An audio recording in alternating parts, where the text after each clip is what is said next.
Па он тота ми казваше, яш орехи да ти порасне мозъко, да запишеш висшо, че станеш адвокат, че изкарваш много пара. А я що приих? У залата дигай штанги, дигай гири, пиење, женски и те. Са работим баунсър у Англия.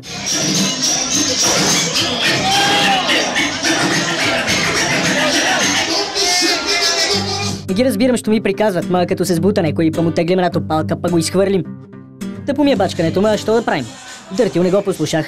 Он убаво ми викаше, всеки ден, че ядеш орехи да ти порасне мозъко. И аз що правим? Ручам младеница.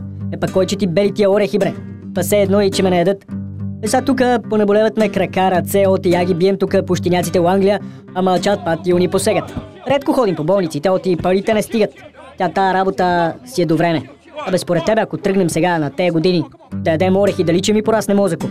Оти тогава, че може да запишем едно висше, че станем адвокат. Слагам костюмо и... Аз си знам, но не е за всеки учението. Ама кога е тревало, аз съм се напинял на лостовете, вместо да фанем поне английски да научим. Те сега не му разбирам на шефо, нещо ми се пеняви.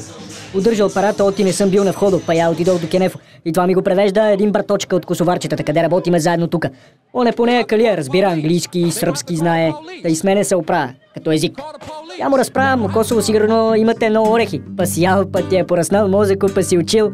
Ева, он се смее.